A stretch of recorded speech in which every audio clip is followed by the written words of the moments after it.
শিক্ষকবৃন্দ ও আমার প্রাণপ্রিয় ছোট বড় ভাই ও বোনেরা, সকলকে জানাই স্বাধীনতা দিবসের আন্তরিক শুভেচ্ছা ও অভিনন্দন।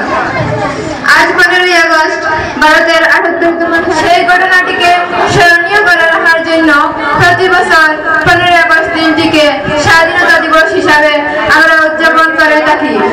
ভারতীয় জাতীয় কংগ্রেসের নেতৃত্বে প্রধানত অহিংস অসহযোগ আন্দোলন এবং আন্দোলনের পথে দীর্ঘ স্বাধীনতা সংগ্রামের পর ভারত স্বাধীনতা অর্জন করেছিল। এই স্বাধীনতা আন্দোলনে হাজার হাজার মানুষ শহীদ হয়েছে, অনেককে দুঃখ কষ্ট স্বীকার করে যেতে হয়েছে। দেশ মাতৃকার শৃঙ্খল মুছানোর জন্য অনেক বিপ্লবী হাসি মুখে ফাঁসির মঞ্চে তাদের জীবন বিসর্জন করেছেন। অনেক বিপ্লবীকে আজীবন কারাগারে বন্দী হয়ে যেতে হয়েছে।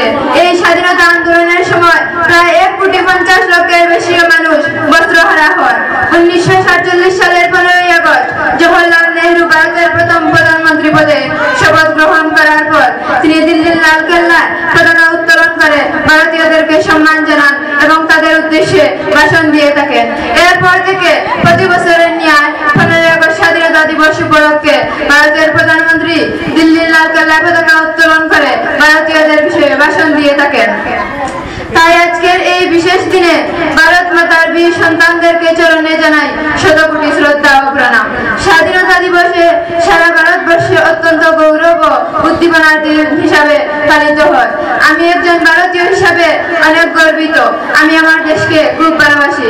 এই দিনে আসুন আমরা আমাদের মাতৃভূমির কাছে পরীক্ষা করি, আমরা আমাদের ঐতিহ্য এবং জাতীয় নৈতিকতাকে সমৃদ্ধ ও সংরক্ষণ করার জন্য যথাসাধ্য চেষ্টা করব। আপনাদেরকে সবাইকে 2024 সালের আবার স্বাধীনতা দিবসের শুভেচ্ছা জানিয়ে আমি আমার ক্ষুদ্র বক্তব্য এখানে শেষ করলাম। ধন্যবাদ। জয় হিন্দ, জয় হরিয়ার, বন্দে মাতরম।